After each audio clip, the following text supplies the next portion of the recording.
वज़ीर-ए-आज़म नरेंद्र मोदी पेरिस में Bastille day तकरीब में मौजूद मेहमान के तौर पर हुए शामिल। भारतीय फौज के तीनों दस्तों ने फ्रांस की फौज के साथ की कदमताल।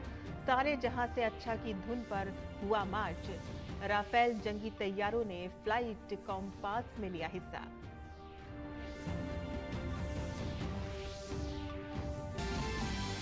चंद्रयान-3 को कामयाबी के साथ दागा गया। श्रीहरिकोटा के सतीश धवन स्पेस सेंटर से दोपहर 2:35 पर हुई लॉन्चिंग। मतलूबा मदार में सही तरीके से किया गया नस्ब। सदर, वज़ीर-ए-आज़म और कई वुज़रा ने इसरो को पेश की मुबारकबाद।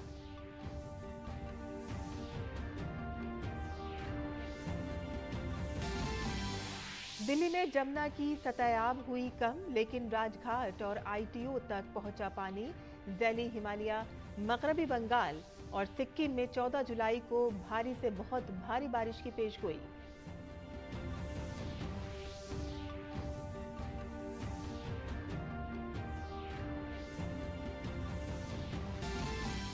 मरकजी वज़ीर दाखिला व ताउन अमित शाह ने दिल्ली में फार्मर प्रोड्यूसर्स तंजीमों से जुड़ी मेगा कॉन्क्लेव का किया इफ्तिताह। ज़राअत, मवेशी व माही परवरी को भारतीय मईशत की ताकत बताते हुए कहा कि जीडीपी में इन शोबों का है बड़ा ताउन। थोक कीमत इंडेक्स पर मबनी महंगाई शरह में गिरावट। जून के महीने में थोक महंगाई शरह घटकर हुई -4.12%। थोक महंगाई शरह 3 साल की निचली सतह पर।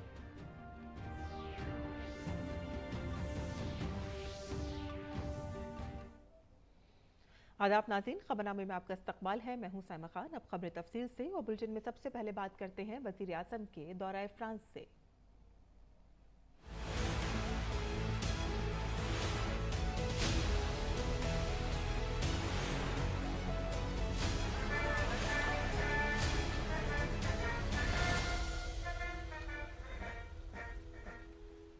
वज़ीर-ए-आज़म नरेंद्र मोदी ने फ्रांस के दारुल हुकूमत पेरिस में बैस्टिल डे परेड में बतौर मेहमान खुसूसी शिरकत की। काबिल जिक्र है कि वज़ीर-ए-आज़म मोदी ने फ्रांसीसी सदर इमैनुअल मैक्रों की दावत पर परेड में बतौर मेहमान खुसूसी शिरकत की है। तीनों भारतीय अफवाज का 269 रुकनी दस्ता भी बैस्टिल डे परेड में मार्च करने वाले दस्ते का हिस्सा बना। वज़ीर-ए-आज़म मोदी ने फ्रांस के सदर इमैनुअल मैक्रों के साथ बैस्टिल डे परेड में शिरकत की और भारतीय दस्ते से भी मुलाकात की।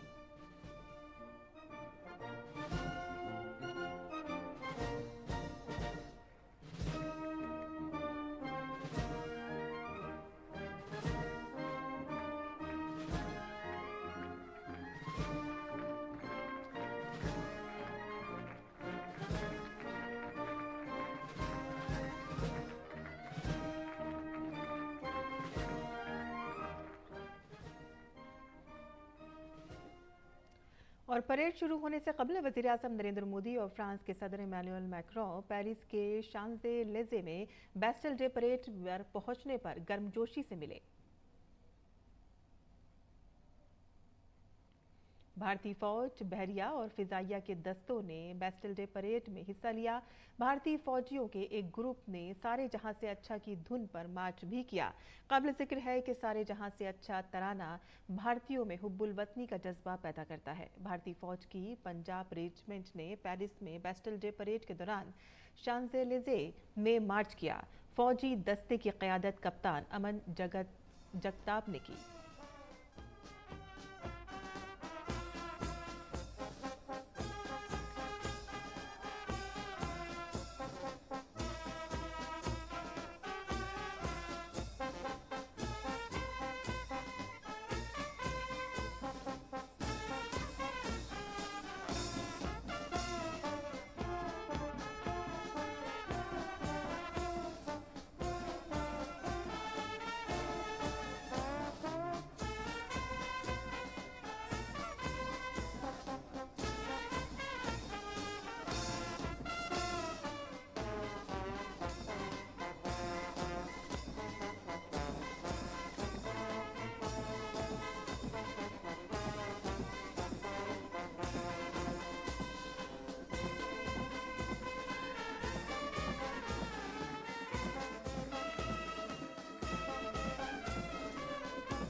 और बेस्टिल डे परेड के दौरान राफेल जंगी तैयारे ने फ्लाई पास्ट में हिस्सा लिया। फ्रांस में तैयार करदा ये तैयारा भी भारतीय फिजाइया का हिस्सा है। इस दौरान फ्रांसीसी फिजाइया की एक्रोबैटिक फ्लाइंग टीम ने पेट्रोल डी फ्रांस भी पेश किया।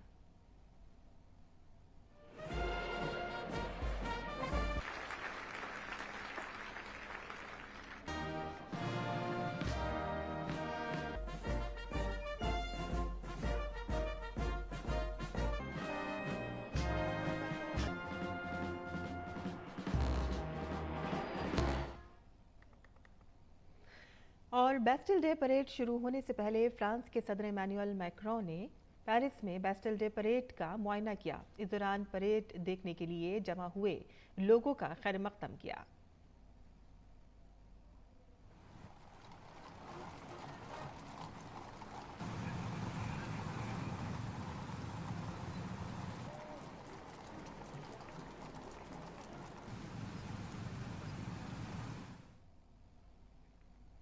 फ्रांस के सदर इमैनुअल मैक्रों का जाए तकरीब पहुंचने पर फ्रांस की वज़ीर-ए-आज़म एलिजाबेथ बोरन और फौज के दीगर सरबराहों ने उनका खैर मकदम किया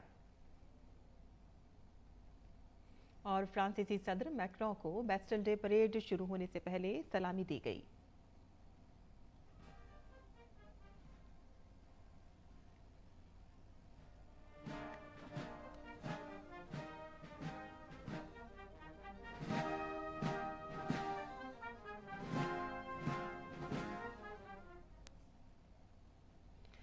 और फ्रांस के सदर इमैनुअल मैक्रों ने हिंदी में ट्वीट करके बेस्टिल डे परेड में शामिल भारतीय फौज का जिक्र किया। साथ ही उन्होंने पहली जंग अजीम में फ्रांसीसियों के शाना बशाना लड़ने वाली फौज को भी याद किया।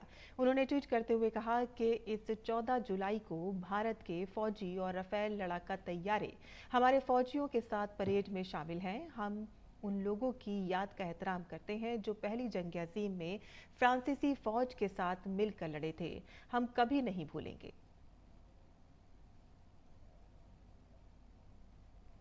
और अब बात करते हैं चंद्रयान 3 के खलाई सफर की।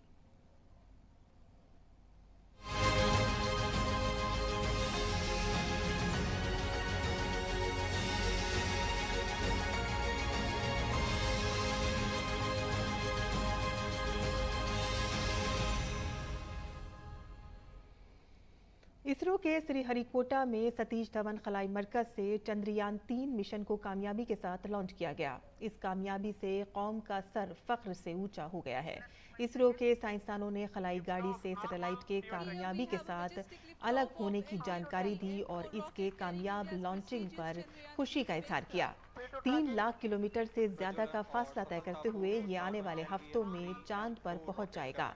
चंद्रयान 3 लैंडर, रोवर और प्रोपल्शन मॉड्यूल से लैस है। इस मौके पर इसरो के चेयरमैन एस सोमनाथ ने चंद्रयान 3 के मतलूबा मदार में नस्ब होने का ऐलान करते हुए इसके आने वाले सफर के लिए नेक ख्वाहिशात का इजहार किया।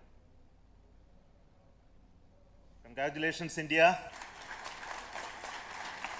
Chandrayaan 3 has started its journey towards moon. Our dear LVM-3 has already put Chandrayaan 3 craft into the precise orbit around Earth. 170 by 36,500 kilometer was its intended target orbit, and it is precisely there now.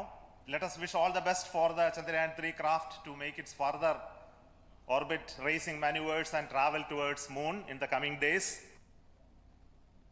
और Chandrayaan 3 mission के project director वीरा मुथुवेल ने भी कामयाबी के साथ launch की जानकारी दी और साथ ही उन्होंने अपनी पूरी टीम का शुक्रिया अदा किया। I am very happy to report here that the LVM-3 M4 vehicle has injected the Chandrayaan 3 satellite to the precise orbit, and once again the vehicle is proved to be the most reliable heavy lift vehicle of Indian Space Research Organization. Congratulations to the teamwork of ISRO family.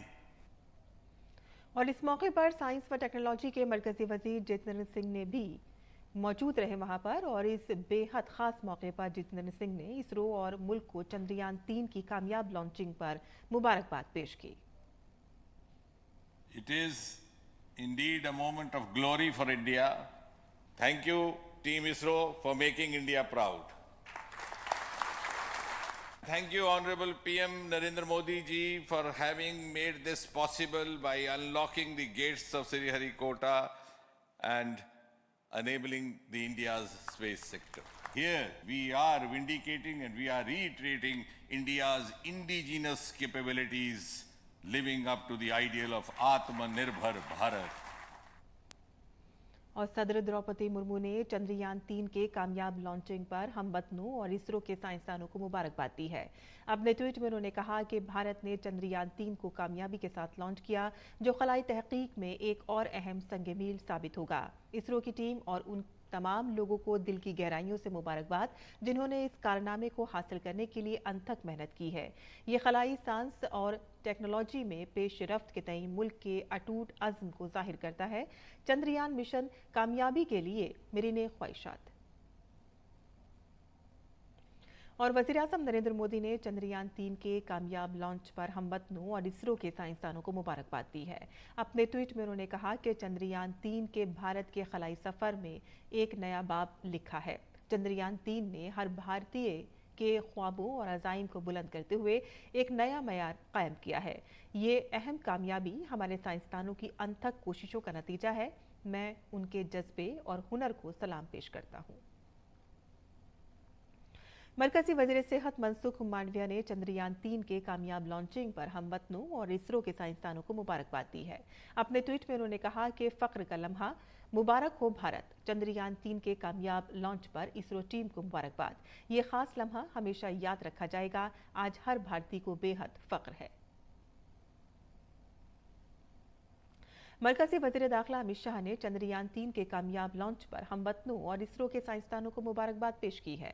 अपने tweet में उन्होंने कहा कि भारत ने आज चंद्रयान 3 के कामयाब launch के साथ अपने तारीखी खलाई सफ़र का आगाज किया है।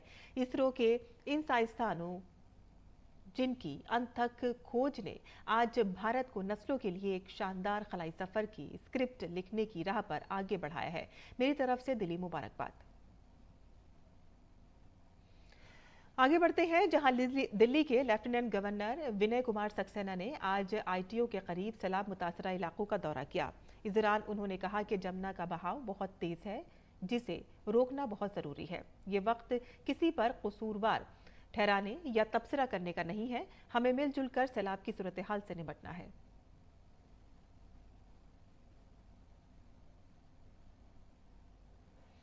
और सकाफत और उमूर खारजा की मरकजी वजीर ममलिकत मीनाक्षी लेखी ने आज लाल किला पहुंचकर जमुना में आबी सतह में इजाफे की वजह से ज़ेर-ए-आब इलाकों का जायजा लिया।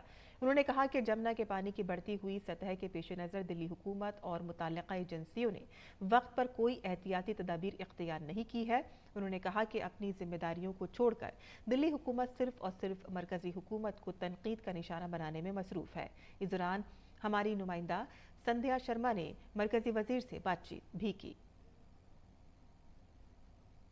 यातायात प्रभावित है और लोगों का सड़कों पर निकलना मुहाल है, लेकिन यहाँ की सरकार कहाँ है? आज स्थितियों का जायजा लेने के लिए विदेश राज्य मंत्री मीनाक्षी लेखी पहुंची हैं लाल किला। आज आपने दिल्ली की ताज़ा स्थितियों का जायजा लिया है, किस तरह के हालात अब भी बने हुए? यहाँ आके पता चला कि कल से जो पानी का लेवल है वो बढ़ा हुआ है। कल आधी बस पानी के नीचे थी, आज पूरी बस पानी के नीचे। और आप देख सकते हैं कि कोई 10 फुट 12 फुट के आसपास तो पानी डेफिनेटली है यहाँ पर, जो कल 5-6 फुट था। तो स्थिति जो है वो गंभीर है। और सबसे ज़्यादा दुखद विषय है वो ये है कि जिस सलीमगढ़ फोर्ट के अंदर हम इस वक्त खड़े हैं, ये वाला हिस्सा जो है दिल्ली के पुरातन इतिहास, जो कि ठीक मुग़ल कालीन से पुराना इतिहास, जिसमें पेंटेड ग्रेवेयर आदि जो है वो भी यहाँ पर है, वो सब पानी के नीचे डूबने का खतरा और तकलीफ़ें लोगों की बहुत बढ़ी हुई हैं। मतलब फ्लड को जो तकलीफ़ है, फ्लड को या बाढ़ को रोक पाना तो नहीं, मैं मानती कि ऐसा बहुत संभव है, लेकिन दुख लोगों के ज़रूर कम किए जा सकते हैं कि आप जो है लोगों की तकलीफ़ें कम करें और पहले से सूचना दें।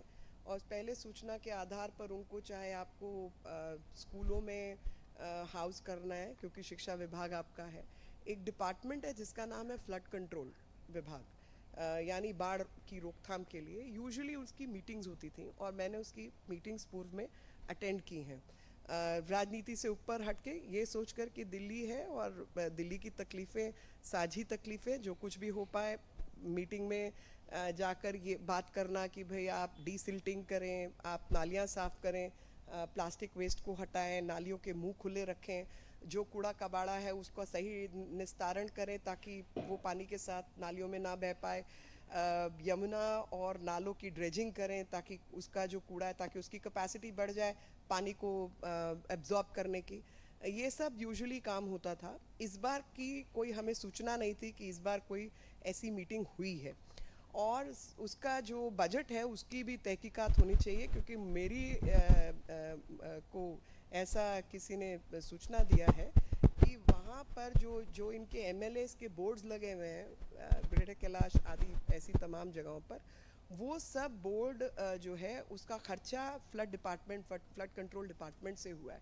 फ्लड कंट्रोल डिपार्टमेंट के पास कोई विभागीय ऐसा क्षेत्र नहीं है कि वो फ्लड कंट्रोल के अलावा जो विधायक हैं उनके बोर्ड्स के ऊपर पैसा खर्चे। तो जो दिल्ली का पैसा खर्च होना चाहिए नालियों को सफाई करने में, सफाई कर्मियों को पैसा देने में, वो इनके बोर्ड लगने में, जैसे बाकी जगहों पर ये एडवर्टीजमेंट पे खर्च करते हैं वैसे ही कर रहे हैं। तो बड़ी तकलीफ होती है जब आप ये सब चीज़ें देखते हैं कि दिल्ली की जनता ने जिन लोगों को सेवा के लिए भेजा, तो चाहे वो कोविड का समय था चाहे वो बाढ़ का समय है, ये काम गृह मंत्रालय करेगा, वो काम हरियाणा सरकार करेगी, वो गड़बड़ हिमाचल से हो रही है। पंजाब को कुछ काम नहीं करना और दिल्ली को तो बिल्कुल ही कुछ नहीं करना, ऐसा जो मानसिकता है हम उसके खिलाफ हैं। और जमुना नदी की आबी सतह बढ़ने से आने वाले सैलाब ने दिल्ली के बाशिंदों की मुश्किलात में इजाफा कर दिया है। कई रिहायशी इलाकों में पानी भर गया है और सड़कें भी ज़ेर-ए-आब हैं, जिसकी वजह से दिल्ली की रफ्तार पर ब्रेक लग गया है। सैलाबी पानी ITO रेड लाइट तक पहुंच गया है और सड़क पर पानी भर गया है, जिसकी वजह से यहां ट्रैफिक भी मुतासर हुआ है। सुबह से यहां से गुजरने वाले लोगों को परेशानी का सामना करना पड़ रहा है। हमारी नुमाइंदा संध्या शर्मा ने इस सूरत हाल का जायजा लिया। पेश है आपके सामने ये रिपोर्ट। मेट्रो की रफ्तार से दौड़ने वाली दिल्ली आप देख सकते हैं किस तरह से थम सी गई है, रेंग रही है और धीमी धीमी रफ्तार से चल रही है। इस समय हम मौजूद हैं ITO पर, जो कि सबसे व्यस्ततम चौराहा माना जाता है, लेकिन यमुना से आने वाला पानी यहाँ पर भी पहुँच चुका है, सड़कों पर पानी आ चुका है। सभी जो यहाँ पर सरकारी दफ्तर हैं वहाँ पर पानी घुस चुका है। आप मेरे पीछे देख सकते हैं कि मेट्रो की जो ये सीढ़ियाँ हैं, जो ब्रिज क्रॉस करने का जो रास्ता है, वो भी पानी की चपेट में आ चुका है। बाढ़ग्रस्त इलाका इसको कह सकते हैं। आप देख सकते हैं वाहनों की जो आवाजाही है वो कितनी धीमी हो चुकी है। जो लोग हिम्मत करके इस पानी में अपने दफ्तर तक, अपने गंतव्य तक जाने के लिए निकले थे, पहुँचने के लिए निकले थे, उन्होंने इस रास्ते का सहारा तो लिया, लेकिन कहीं उनका वाहन बंद हो गया तो उन्हें कहीं इस बाढ़ के गंदे पानी का सामना करना पड़ा। हालांकि इस मार्ग से केवल बसों की आवाजाही को यातायात विभाग ने चालू रखा था, क्योंकि ये मार्ग अब टू व्हीलर या पैदल जाने वाले लोगों के लिए किसी भी रूप से ठीक नहीं है। यहाँ पर जो भी आएगा वो कहीं ना कहीं इस गंदे पानी की चपेट में आ जाएगा। आप मेरे पीछे देख सकते हैं कि लोगों की आवाजाही जो है, ये देखिए, हम बात करते हैं इनसे, ये कहाँ से आ रहे हैं, आप कहाँ से आ रहे हैं और किस तरह का मुश्किलों का सामना आपको करना पड़ा? ऑफिस बंद है मैडम, घर वापसी। तो घर वापसी करना पड़ रही है क्योंकि गाड़ी बंद हो गई है, ऑफिस बंद हो गए हैं, कैसे जाया जाए, ये परेशानी का सामना करना पड़ रहा है। और भी लोग आप देख सकते हैं, जो लोग इस पानी में निकले उन लोगों के वाहन बंद हो गए। हालांकि लोग जो हैं वो आप देख सकते हैं कि बसों के माध्यम से ज़रूर सफ़र कर रहे हैं, लोग बसों के माध्यम से ज़रूर निकल रहे हैं। आप देख सकते हैं कि यमुना के बाढ़ का जो पानी है वो भले ही कम हुआ हो, रफ्ता रफ्ता कम हो रहा है, लेकिन वो जो पानी है वो सड़कों पर आ चुका है, बाढ़ का रूप ले चुका है। और आप देख सकते हैं कि जब आवाजाही होती है तो किस तरह से ये पानी का जो वेग है वो आता है और लोगों को हिचकोले खाने पर मजबूर कर देता है। तो कुल मिलाकर दौड़ती भागती मेट्रो की रफ्तार से चलने वाली ये दिल्ली कहीं ना कहीं थम गई है। जिम्मेदारों ने जिस तरह से फैसला लेने में देरी की, जिस तरह से निर्णय वो नहीं ले पाए, जिस तरह से बाढ़ का अंदाजा वो नहीं लगा पाए, उसकी वजह से इस भागती दौड़ती दिल्ली के आम लोगों को परेशानियों का सामना करना पड़ा। कैमरा पर्सन सेंथिल कुमार के साथ संध्या शर्मा, डीडी न्यूज। वहीं बीजेपी के कौमी सदर जेपी नड्डा ने हिमाचल प्रदेश में सैलाब मुतासरा इलाकों का दौरा किया। बीजेपी सदर ने मुतासरा इलाकों का दौरा किया और सैलाब से हुए नुकसानात का जायजा लिया। इस मौके पर जेपी नड्डा ने भी मरकजी हुकूमत से राहत और बाज़ाबातकारी के लिए ज़रूरी मदद की यकीन दहानी कराई। उन्होंने कहा कि मरकजी हुकूमत इस वक्त आफत की घड़ी में रियासत के अवाम के साथ शाना बशाना खड़ी है। जेपी नड्डा ने कहा कि मरकजी हुकूमत राहत और बाज़ाबातकारी के लिए हर मुमकिन कोशिश करेगी। जहाँ तक राहत कार्य का सवाल है, राहत कार्य के लिए जो हमको एनडीआरएफ को भेजना था, लगभग 13 टीम एनडीआरएफ की आई हुई हैं। वह जान की रक्षा के लिए लगी हुई हैं और उसी तरीके से एसडीआरएफ भी यहाँ पूरी तत्परता से लगी हुई है। आर्थिक दृष्टि से जो केंद्र से मदद की बात कही गई है, वह केंद्र की मदद निश्चित रूप से उनको मिलेगी। आदरणीय प्रधानमंत्री मोदी जी की तरफ से मैं विश्वास दिलाता हूं कि जो कुछ भी आर्थिक दृष्टि से राहत के लिए और पुनर्वास के लिए जो आवश्यक होगा, वह केंद्र सरकार निश्चित रूप से यहां पर उसको प्रदान करेगी।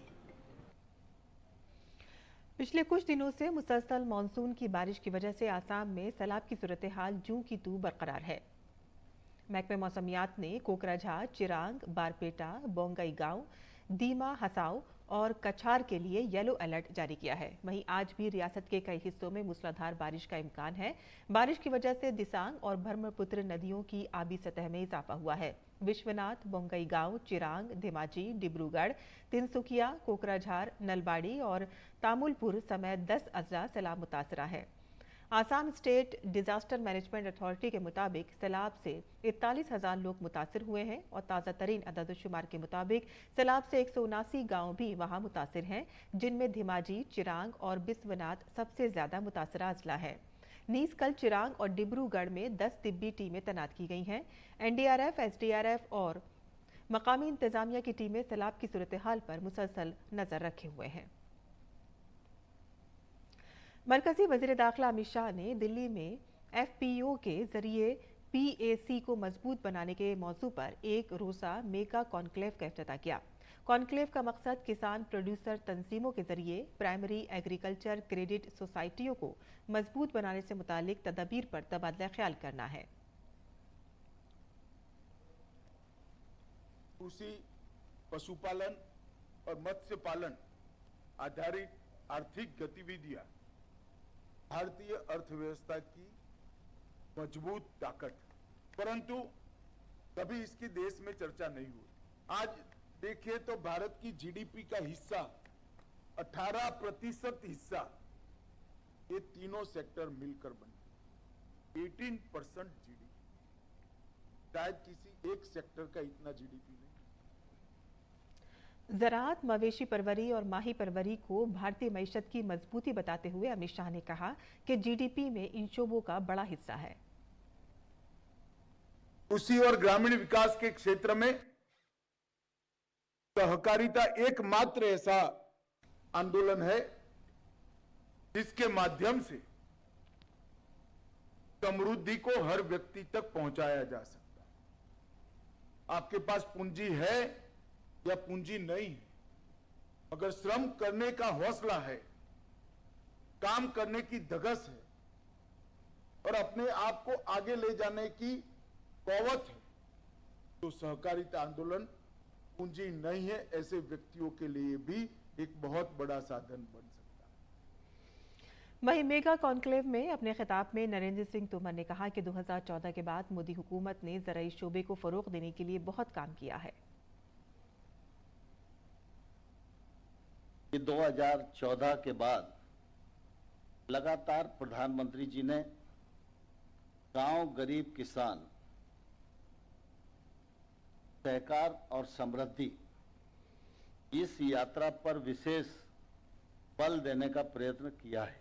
प्रधानमंत्री जी ने देश में नए 10,000 FPO बनाने का कार्यक्रम निर्णित किया, मंत्रिपरिषद ने उसको स्वीकृति प्रदान की और 6,865 करोड़ रुपया केंद्र सरकार पूरे इस आंदोलन पर खर्च करे, ऐसा मंत्रिपरिषद द्वारा स्वीकृति प्रधानमंत्री जी ने प्रदान की।